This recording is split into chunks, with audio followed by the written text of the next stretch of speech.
आजकल हम लोग क्या देखते हैं कि सारे राजनीतिक विमर्श को जो है चुनावी परिणाम, और ये बड़ी शर्म की बात है और बड़ी बेशर्मी से लोग जो है टीवी स्टूडियो में बैठ करके बोलते हैं रिजल्ट आने के बाद। हम सबको जो है अपने ऊपर एक सवाल खड़ा करना चाहिए कि जब रिजल्ट आ गया है तब ये आप क्यों कहते हैं?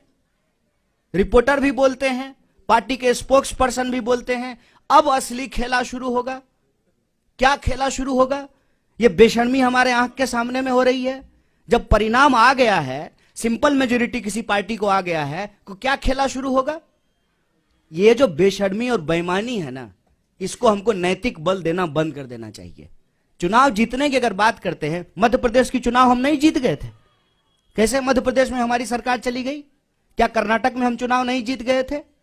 क्या गुजरात में हमने जो है वो सिचुएशन नहीं देखा? जो लोग यहां बैठे हुए हैं उसके ऊपर आप तमाम तरीके का आरोप लगाते हैं, और वही लोग जो है जब भाजपा के दफ्तर में जाकर के बैठ जाएंगे तो सब ठीक हो जाएगा। क्या इस पे हम सवाल खड़ा नहीं करेंगे? आज इस देश में इंस्टीट्यूशंस पे अटैक है और इलेक्शन एक कंपोनेंट है। हमको दूसरे इंस्टीट्यूशंस के भी बारे में सोचना पड़ेगा। पार्लियामेंट अचानक से बंद कर दिया गया, बताइए। अचानक कोविड हो गया, और सुबह में कोविड हुआ और शाम में कोविड समाप्त हो गया। वही लोग जो मास्क लगा करके पार्लियामेंट में आए थे सुबह में, शाम में मास्क लगाना भूल गए। भीड़ में जाते हैं तो मास्क नहीं लगाते हैं।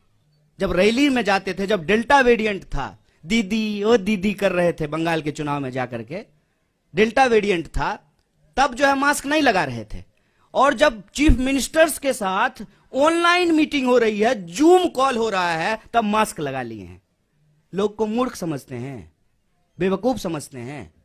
चुनाव हम लड़ते हैं, चुनाव हम लड़ेंगे, लेकिन चुनाव के परिणाम के आधार पर यह कहना कि कांग्रेस पार्टी खत्म हो गई है, तो देख लीजिए कांग्रेस पार्टी खत्म हो गई है। तो जिस यात्रा को आप 7 सितंबर से इग्नोर कर रहे थे, जो ही हम दिल्ली के दरवाजे पे पहुंचे हैं तो पेट में जबरदस्त मरोड़ पैदा हो गया है। तमाम कोशिश कर रहे हैं।